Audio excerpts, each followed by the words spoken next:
Bonjour et bonsoir les immortels. Et pourquoi immortels? Parce que ceux qui sont en Christ ne meurent pas.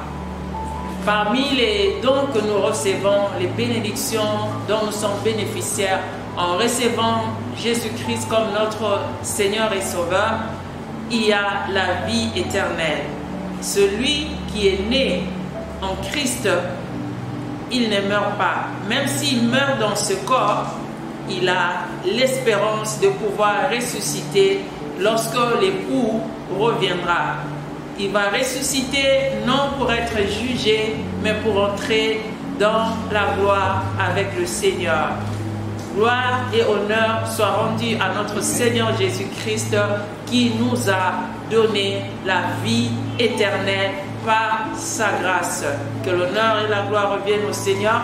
Nous bénissons encore le Seigneur pour cette grâce qu'il nous fait de pouvoir encore nous connecter afin de pouvoir parler de sa part. Je vais nous inviter à prier. Seigneur, nous te rendons grâce parce que tu es le Dieu réel, tu es le Dieu vivant, tu es bon Seigneur. Ta parole est vérité Seigneur. Elle nous instruit, elle est une lampe à nos pieds, une lumière sur notre sentier. Nous te bénissons Seigneur de nous éclairer encore aujourd'hui au travers de ta parole et par ton Saint-Esprit. Que l'honneur, la gloire et la magnificence te reviennent aujourd'hui à jamais. Au nom de Jésus-Christ, notre Seigneur et Sauveur, nous avons ainsi prié et nous disons Amen. Oui, bien-aimés, sans plus tarder, nous allons lire la parole de Dieu. Nous commençons par Ésaïe.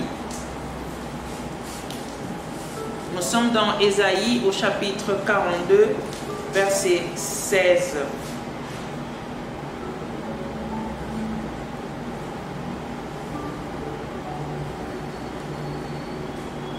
Ésaïe 42, verset 16, nous lisons la parole de Dieu. « Je ferai marcher les aveugles sur un chemin qu'ils ne connaissent pas. Je les conduirai par le sentier qu'ils ignorent. Je changerai devant eux le ténèbre en lumière et les endroits tortueux en plaine. Voilà ce que je ferai. Je ne les abandonnerai point. » Parole du Seigneur. Amen.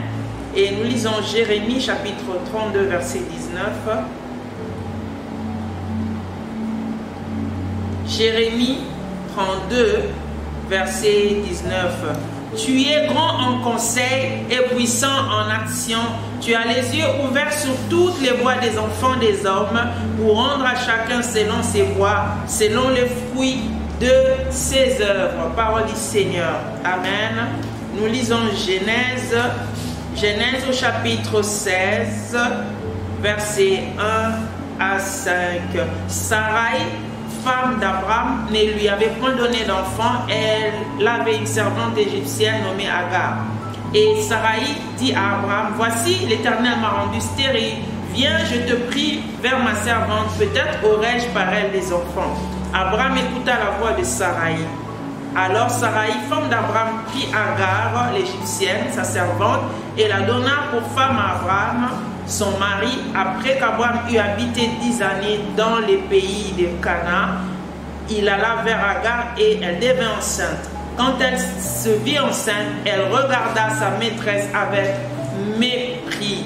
Et Sarai dit à Abraham, « L'outrage qui m'est fait retombe sur toi. J'ai mis ma servante dans ton sein et quand elle a vu qu'elle était enceinte, elle m'a regardé avec mépris.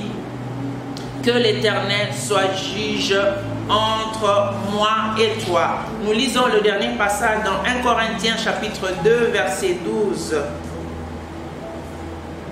1 Corinthiens chapitre 2 au 12e verset.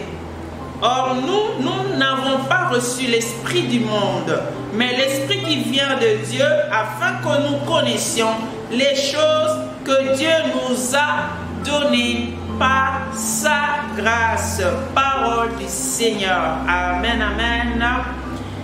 Bien-aimés, nous rendons grâce au Seigneur pour sa parole. Et vous savez, de toutes les créatures de Dieu, l'homme est la plus privilégiée. C'est la créature la plus privilégiée parce que Dieu crée toutes les créatures. Elle est d'abord la dernière, mais elle est la créature qui est faite à l'image de Dieu. Et le Seigneur, dans Genèse, il va parler à l'homme. Et je pense que l'homme était la première créature à qui Dieu va parler. Dans Genèse, le Seigneur lui dit: tu pourras manger de tous les arbres du jardin, mais tu ne mangeras pas de l'arbre de la connaissance du bien et du mal, car le jour où tu en mangeras, tu mourras.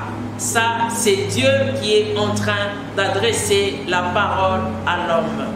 Oui, bien-aimé, pourquoi? Parce que Dieu aime parler. Dieu aime parler à l'homme. Dieu aime vivre en communion avec l'homme. C'est la raison pour laquelle il l'a créé. Et comme nous savons, nos premiers parents, ils étaient dans les jardins d'Éden et ils communiaient avec Dieu. Mais à cause du péché, ils ont été chassés de la présence du Créateur. Et Dieu, sachant que l'homme ne pouvait pas vivre sans lui, qu'est-ce qu'il va faire? Il va quand même se laisser trouver par les moyens que l'homme lui-même essayait de chercher. Dans l'Ancienne Alliance, nous allons voir que Dieu avait un peuple. Dieu avait un peuple parce que Dieu savait que sans lui, l'homme ne pouvait pas vivre. Et il marchait avec le peuple qui s'était choisi. Il y a dans Proverbe, le Seigneur, la parole de Dieu dit dans Proverbe 29, 18, le peuple qui marche sans Dieu, c'est un peuple qui est sans frein. C'est-à-dire le peuple qui n'a pas la révélation, le peuple qui est sans vision, c'est un peuple qui est sans frein. Lorsqu'on est sans frein, bien-aimé, on peut facilement faire des accidents. On est exposé à toutes sortes de dangers. Et le Seigneur marchait avec le peuple d'Israël. Il le conduisait. La semaine passée, notre pasteur nous a parlé sur le psaume 121. Je crois que c'était le chapitre 121, c'était le verset 8, et où le Seigneur était en train de dire qu'il allait bénir le départ et l'arrivée de son peuple. Et cela pourquoi? Parce que Dieu marchait avec le peuple. Dieu communiait avec le peuple. C'était pour lui une joie d'être parmi son peuple. Et bien aimé, Dieu ne marchait pas seulement avec le peuple, mais il leur parlait aussi. Parce que souvenons-nous que notre pasteur nous a dit, Dieu était avec eux au départ. Il était avec eux dans le parcours et il était aussi avec eux à l'arrivée. Et pour que le peuple puisse vraiment atteindre la ligne d'arrivée, pour qu'ils puissent franchir la ligne d'arrivée, Dieu devait leur adresser la parole. Il devait les instruire. Par moments, il devait le recadrer. Oui, bien-aimé, ça c'était la part de Dieu. Mais la part de l'homme est de pouvoir prêter attention aux instructions de Dieu. C'est de pouvoir prêter attention aux conseils de Dieu. C'est de pouvoir prendre garde à la révélation de Dieu, à la parole de Dieu. Selon qu'il est écrit dans Job, Dieu parle tantôt d'une manière, tantôt d'une autre, mais on n'y prend point garde. Il arrive que l'homme ne prenne point garde de ce que le Seigneur dit. Parfois, il croit que Dieu est absent. Parfois, l'homme est distrait par tout ce qui se passe autour de lui, par plusieurs voix qu'il entend, ça le distrait et au point qu'il ne peut pas entendre ce que Dieu est en train de lui dire. Mais bien aimé, lorsque le peuple n'a pas la révélation de Dieu, il est perdu, il est sans frein, il marche n'importe comment, il court à sa perte. Mais bien aimé, Dieu est un Dieu qui parle. Il a marché avec le peuple dans l'Ancienne Alliance. Mais le Seigneur, dans son souci de communier davantage avec l'homme, dans son souci de manifester davantage l'amour envers l'homme, qu'est-ce qu'il va faire? Il va descendre sur terre. Il va prendre la forme humaine. En Jésus-Christ, il est descendu. Il est né comme un enfant. La Bible l'a appelé Emmanuel, Dieu parmi nous, Dieu avec nous. Parce que la place que Dieu s'est choisie, c'est au milieu de nous. Oh bien-aimé, gloire soit rendue au Seigneur, parce que dans les Nouveaux Testaments, nous voyons que Dieu a décidé de manifester de manière la plus extravagante son amour. Vous savez, si vous n'aimez pas quelqu'un, vous n'allez jamais désirer communier avec lui. C'est par amour que Dieu veut communier avec nous. C'est par amour que Dieu veut avoir une relation avec nous. C'est par amour que, bien-aimé, Dieu veut échanger avec nous. Et qu'est-ce qu'il fait dans le Nouveau Testament? Qu'est-ce qu'il fait en Jésus-Christ? Il vient carrément établir une filiation entre nous et lui. En Jésus-Christ, Dieu fait de nous ses enfants. Nous ne sommes plus seulement le peuple de Dieu, mais nous sommes des enfants. Dans la Nouvelle Alliance, Dieu a des enfants en Jésus-Christ. Nous sommes la famille de Dieu. Et vous savez, bien-aimés, une famille dans laquelle règne le dialogue, c'est une famille qui tient. Lorsqu'il n'y a pas de dialogue dans une famille, cette famille court à sa perte, elle court à la dérive. Et vous savez, c'est de la même manière dans un couple, parce que pour Dieu, nous sommes aussi une épouse. Et dans un couple où il n'y a pas le dialogue, bien-aimé, un couple qui manque de dialogue, c'est un couple qui va battre de l'aile et au final, il va faire un crash. Dieu, bien-aimé, aime dialoguer avec nous. Oui, je crois que c'est la raison pour laquelle il nous a donné deux oreilles. Oui, c'est d'abord pour pouvoir l'entendre. Dieu aime que nous puissions l'écouter, mais il aime aussi nous parler. Il aime aussi que nous puissions lui parler. Il aime nous parler et il aime nous écouter. Il aime qu'il y ait dialogue entre nous. Gloire soit rendue au Seigneur. Jésus-Christ est venu pour que nous puissions davantage parler au Père. Parce que dans l'ancienne alliance bien-aimée, il y avait beaucoup de barrières qui nous empêchaient de communier avec le Seigneur comme il se devait. Parmi lesquels il y a les péchés. Les péchés nous séparaient de Dieu. Comme la Bible dit, tous sont péchés et sont privés de la gloire de Dieu. Et bien aimé, Dieu dans son souci là de rétablir la communion avec l'homme, nous voyons dans Ésaïe 42, 16, le Seigneur est en train de parler. Il est en train de promettre le salut à un peuple qui en ce moment était coupable et privé de sa gloire. Dieu n'était pas content de cette position de l'homme. Il a vu la misère de l'homme et Dieu était en train de promettre dans Ésaïe 42 verset 16 de changer la misère de l'homme en bénédiction. Il promettait de changer le ténèbre en lumière. Il promettait de faire disparaître tout ce qui faisait obstacle à la communion entre lui et l'homme. Oui, bien-aimé, ce qui faisait obstacle à son œuvre parmi les hommes. Il promettait de pouvoir changer les montagnes en plaine, bien-aimés. Et c'est en Jésus-Christ que ces paroles se sont accomplies. Oh bien-aimés, je pense que Ésaïe, c'est comme l'évangile dans l'Ancien Testament. On parlait beaucoup de Christ. Le Seigneur est venu pour accomplir cette parole. Et toujours dans Ésaïe, comment on l'appelle? On l'appelle l'admirable conseiller. Un conseiller, c'est celui qui utilise le verbe. Il parle à tout moment, il veut se faire entendre pour pouvoir instruire, pour pouvoir donner des orientations. Un conseiller, c'est quelqu'un qui parle. Et bien aimé, Jésus-Christ est venu faire de nous des enfants de Dieu. Vous savez, chaque père a le souci de voir ses enfants progresser.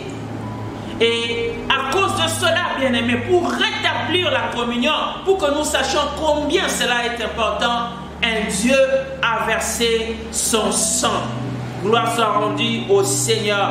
Oui, notre Dieu, dans son souci de communier avec nous, il est venu en Jésus-Christ pour mourir. Dieu nous parle, bien-aimés. Pourquoi il nous parle? C'est parce qu'il a le souci de développer la relation que nous avons, cette communion que nous avons avec lui. Dieu a le souci de les développer.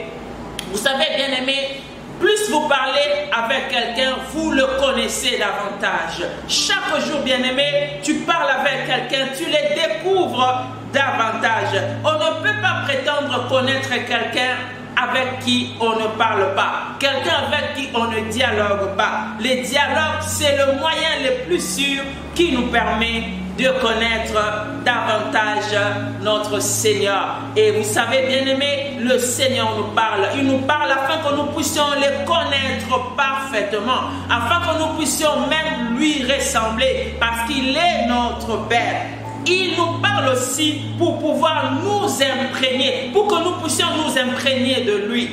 Oui, bien-aimé, c'est par le dialogue qu'un enfant arrive à s'imprégner de son Père. Et c'est par aussi les dialogues entre nous et Dieu. C'est en l'écoutant, bien-aimé, que nous arrivons à capter sa pensée pour notre vie. Oui, bien-aimé, un enfant qui parle avec son Père, il va mieux le connaître. Il va connaître comment son papa réfléchit. Oui, bien-aimé, et Dieu nous parle aussi afin de nous aider à nous projeter dans le futur. C'est aussi ça le devoir d'un père. Oui, bien-aimé, il arrive que Dieu puisse nous parler de notre avenir.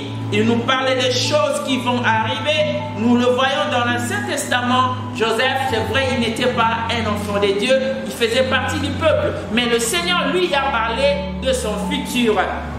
Nous avons aussi lu les passages de Genèse. Abraham, c'est quelqu'un qui marchait avec le Seigneur et Dieu lui a fait des promesses. Dans le Nouveau Testament, nous avons beaucoup de gens qui ont marché avec le Seigneur, à qui Dieu parlait. L'apôtre Paul, par exemple, Dieu lui parlait de l'avenir. Le Père nous parle aussi afin de nous aider à connaître ses projets, à connaître ses perspectives pour notre vie. Il nous parle aussi afin de nous amener à connaître notre héritage. Nous sommes fils de Dieu. Quel privilège! En Dieu, nous avons un héritage. Dieu nous parle afin de nous amener à connaître, à prendre connaissance de l'héritage que nous avons en lui et non seulement de nous arrêter là, aussi à pouvoir les posséder. Et bien aimé, si dans l'Ancienne Alliance, le Seigneur était en train de conduire son peuple, s'il était en train de garder leur départ et leur arrivée en utilisant la colonne de nuée et la colonne de feu, aujourd'hui, c'est par le Saint-Esprit que Dieu nous amène à bien l'entendre. C'est par le Saint-Esprit que Dieu nous amène à bien l'écouter, à bien le comprendre. Parce que le Saint-Esprit de Dieu est celui qui le connaît mieux que quiconque. Qui peut connaître un homme plus que son esprit? Oh, gloire soit rendue au Seigneur. Le Saint-Esprit nous parle. Et il nous parle, bien-aimés, des choses que nous avons reçues par la grâce de Dieu. Il vient pour nous révéler. C'est pourquoi Jésus-Christ n'a pas trouvé mieux que de les laisser vivre en nous. Le Saint-Esprit vit dans chaque chrétien parce que, vous savez, Dieu a un projet. Il a des perspectives pour chacun de ses enfants qui sont différentes de l'autre, bien-aimé. Chacun de nous a sa destinée et le Seigneur, pour pouvoir mieux nous parler, pour pouvoir mieux orienter chacun de nous, il a permis que son esprit puisse vivre en nous. Oui, le Seigneur nous parle, bien-aimé. Il est présent dans notre vie. Il nous conduit chaque jour. Il veut que cette communion puisse persister entre nous et lui. Il veut que nous puissions accomplir ses desseins dans notre vie, ses desseins pour notre vie. Et c'est par le Saint-Esprit de Dieu qu'il le fait. Oui, bien-aimé, le Seigneur est avec nous dans le départ. Il est avec nous pendant notre parcours. Il est avec nous jusqu'à ce que nous puissions franchir la ligne d'arrivée. Mais bien-aimé, comment il le fait? Il n'est pas là seulement. Il n'est pas silencieux, bien-aimé. Le Seigneur nous parle. C'est par sa parole qu'il nous donne des orientations. C'est par sa parole, bien-aimé, qu'il arrive aussi à nous montrer des balises qu'il a établies sur nos chemins. Il nous dit, ne va pas là-bas.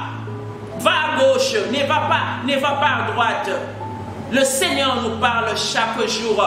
Nous pouvons aussi prendre l'image du bon berger. Il est le bon berger qui conduit les brebis que nous sommes pour lui. Oh bien-aimé, le Seigneur dit dans la parole, mes brebis entendent ma voix. Ils connaissent ma voix. Je ne les appelle par leur nom. Oui, bien-aimé. Si tu es la brebis du Seigneur, tu dois connaître la voix de ton berger. Oui, bien-aimé. Lorsqu'un berger dit à gauche, la brebis obéit. Oh, gloire soit rendue au Seigneur. Le Seigneur est avec nous. Il nous conduit par sa parole. Vous savez, Dieu a décidé de nous parler de manière progressive. Lorsque nous voyons beaucoup des gens qui nous ont précédés dans la Bible, les patriarches, ce qui s'est passé dans leur vie, je crois que Dieu a choisi de nous parler progressivement pour nous préserver de beaucoup de choses.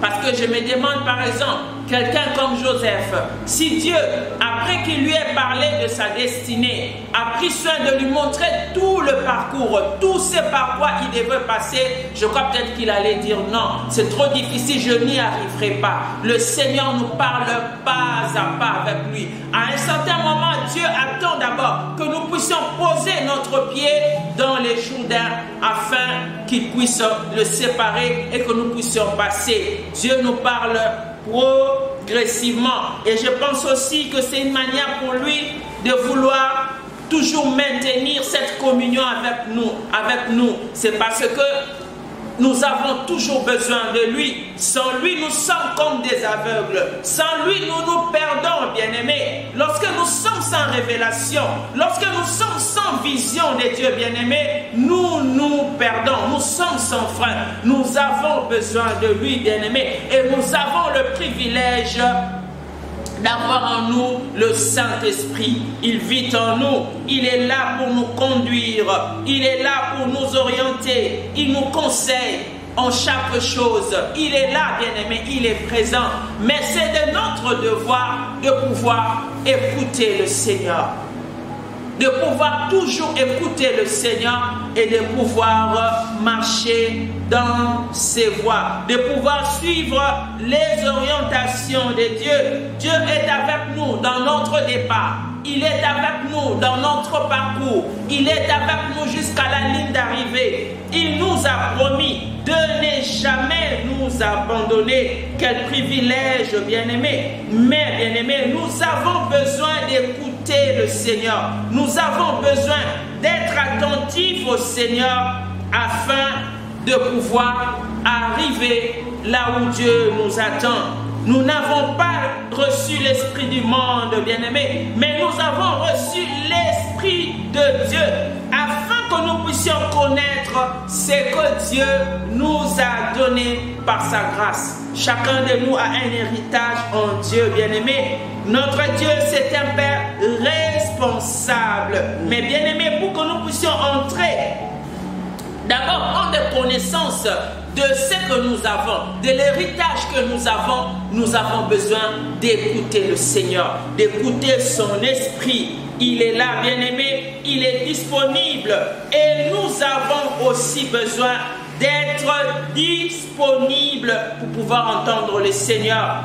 Vous savez, bien-aimé, lorsque nous marchons avec le Seigneur dans notre parcours, il nous arrive d'entendre beaucoup de voix. Nous n'entendons pas que la voix de Dieu, mais il nous arrive d'entendre des voix qui nous sont parfois familières. Nous voyons ici l'exemple d'Abraham. Abraham, c'est quelqu'un qui marchait avec le Seigneur. Il était l'ami de Dieu. Il avait le privilège d'écouter le Seigneur. Il pouvait même parler au Seigneur. Il pouvait même intercéder. Vous savez, il avait ce privilège-là. Et Dieu lui a parlé de sa destinée. Dieu lui a parlé de son plan pour la vie d'Abraham. Les plans que Dieu avait élaborés pour la vie d'Abraham, Abraham l'avait. Seulement, je crois qu'il n'avait aucune idée sur ce par quoi il devait passer, sur son parcours. Mais il avait l'assurance d'avoir la présence de Dieu avec lui. Mais qu'est-ce qui va arriver? Sa femme qui vit avec lui, sa femme qui constitue une voix familière, bien-aimée, il va venir parler à Abraham. Il va venir lui prodiguer un conseil. Il va lui demander de faire quelque chose qui ne fait pas partie du plan parfait de Dieu. Il va lui prodiguer un conseil. Bien-aimés, vous savez, ça nous arrive souvent d'écouter les conseils des hommes. Ça nous arrive d'entendre des voix qui parfois nous détournent de la voix de Dieu. Vous savez, Samuel, lui, il avait la grâce. Alors qu'il était dans le temple avec le prophète Élie, un jour, le Seigneur commence à l'appeler. 3 fois le Seigneur appelle Samuel et lui il confond la voix de Dieu à celle du prophète. À chaque fois après que Dieu l'ait appelé, il va aller voir les prophètes pour lui demander: vous m'avez appelé? M'avez-vous appelé? Le prophète a compris. Il a dit: non, je pense que c'est Dieu qui est en train d'appeler cet enfant. Et lui, il avait le privilège, bien-aimé, d'avoir quelqu'un à ses côtés qui va lui dire: c'est Dieu qui t'appelle. Rentre là-bas. Si tu entends encore quelqu'un t'appeler, dis: mais voici, parle, je suis là. Oui, bien-aimé, Samuel avait ce privilège-là. Mais il y a beaucoup de voies, bien-aimés, qui visent à nous détourner de chemins tout tracés par Dieu pour nos vies. C'est comme l'exemple de Sarah. C'était une voie familière et elle est venue pour désorienter Abraham.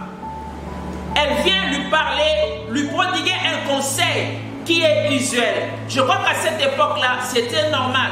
Lorsque dans un couple, soit il n'y avait pas d'enfants, ou alors un couple qui désirait avoir plus d'enfants, la femme pouvait mettre à la disposition de son mari sa servante pour pouvoir avoir des enfants. Mais pour Abraham, ce n'était pas ça le plan de Dieu. Et Abraham le savait. C'était à lui que Dieu lui a parlé. C'était à lui que Dieu a parlé, pardon. Nous ne voyons pas dans la Bible où Abraham est en train de transmettre à sa femme cette vision de Dieu sur sa vie. Peut-être que sa femme n'était pas au courant. Bien-aimé, combien de fois entends-tu en ce moment? Tu marches avec le Seigneur. Tu as le Saint-Esprit en toi, bien-aimé. Il est là pour t'aider à comprendre la voix de ton maître. Il est là pour t'aider, pour t'orienter, pour t'instruire, bien-aimé. Mais quelles sont les voix que tu es en train d'entendre en ces moments? Il y a beaucoup de voix qui te sont familières, que tu es en train d'entendre en ce moment. Mais bien-aimé, n'oublie pas que tout ce qui vient contredire la parole de Dieu dans ta vie, tout ce qui vient contredire le conseil de Dieu dans ta vie, bien-aimé, va te dérouter. Ça va te faire courir à ta perte, bien-aimé. Oh, bien-aimé, nous voyons dans Galates, l'apôtre Paul, Galates 1:8, il est en train de dire: mais quand nous-mêmes, quand un ange du ciel annoncerait un autre évangile que celui que nous vous avons prêché, qu'il soit anathème, qu'il soit rejeté. Oh bien-aimé, je le déclare aussi pour ta vie, que toute personne, que toute voix qui vient te parler, bien-aimé, dans le but de t'éloigner de ce que Dieu t'a dit, de l'évangile que tu as écouté, de l'ainsi dit l'Éternel que tu as écouté, de la vision de Dieu pour ta vie, du plan élaboré par Dieu pour ta vie, bien-aimé, toutes ces voix-là qui viennent dans le but de te dérouter de cela soient rejetées dans le nom puissant de Jésus-Christ. Parce que par la grâce de Dieu, tu dois connaître ton héritage en Jésus-Christ, tout ton héritage, et tu dois entrer en possession de cela, et cela par le Saint-Esprit de Dieu. Bien-aimé, Dieu est disponible. Il est là, bien-aimé. Il a promis que nous avons besoin de lui. Que le Seigneur nous préserve du conformisme, bien-aimé. Beaucoup de fois, c'est ce qui nous déroute. C'est conformer aux autres, c'est conformer aux normes, c'est conformer aux usages traditionnels. Tout le monde fait comme ceci, tout le monde marche comme cela. Bien-aimé, nous ne sommes pas tout le monde. Nous sommes enfants de Dieu, bien-aimé. Nous sommes fils de Dieu, bien-aimé. Nous avons un Père. Oui, bien-aimé, un Père qui a des perspectives pour notre vie. Un Père qui nous aime, bien-aimé. Un Père en qui nous avons l'héritage. Abraham avait un héritage en Dieu, bien-aimé. Il devait être le Père d'une multitude. Il devait avoir une grande postérité. Oui, bien-aimé. Et c'est Isaac qui était l'héritier de sa vie. C'est par Isaac que la promesse de Dieu devait s'accomplir, bien-aimé. Et toi aussi, bien-aimé, les promesses de Dieu pour ta vie ne doivent s'accomplir que par les plans élaborés par le Seigneur.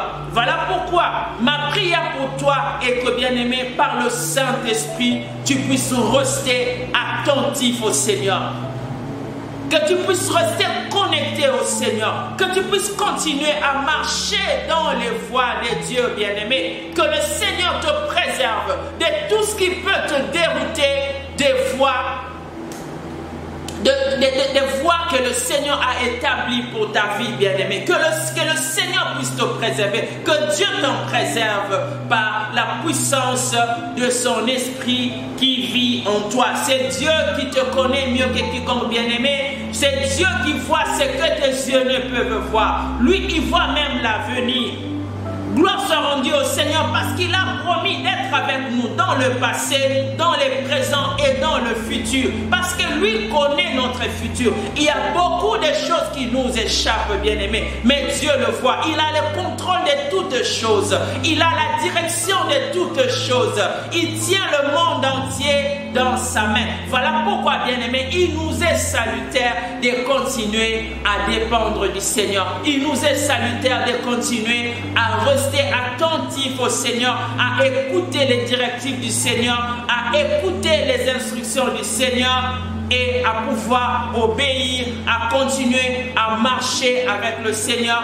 J'aimerais encore te dire, en cet après-midi, en cette soirée, le Seigneur est avec toi dans les départ, dans les parcours et à l'arrivée, bien-aimé. Reste avec le Seigneur. Reste connecté avec le Seigneur et que par le Saint-Esprit de Dieu, cela soit possible au nom de Jésus-Christ, notre Seigneur et Sauveur. Nous disons Amen. J'aimerais t'inviter à prier avec moi, bien-aimé. Seigneur, nous voulons te rendre grâce parce que tu es un Père aimant. Tu nous aimes plus que tout, Seigneur. Le seul projet que tu as pour nous, Seigneur, le seul plan que tu as élaboré pour notre vie est celui de paix. Oui, Seigneur, les projets de paix, le bonheur, Seigneur, pour nous. Et Seigneur, merci parce que tu es un Père qui nous parle, Seigneur. Tu nous as doté des oreilles pour pouvoir t'entendre. Nous te prions, Seigneur, de nous aider à te rester attentif. Fais-nous grâce au Seigneur Jésus de te rester connecté, de rester connecté à ta voix, Seigneur. Garde-nous de tout ce qui peut nous dévier de ta voix. Garde-nous, Seigneur, de tout ce qui peut nous détourner des chemins tout tracés par toi. Et cela par la puissance du Saint-Esprit.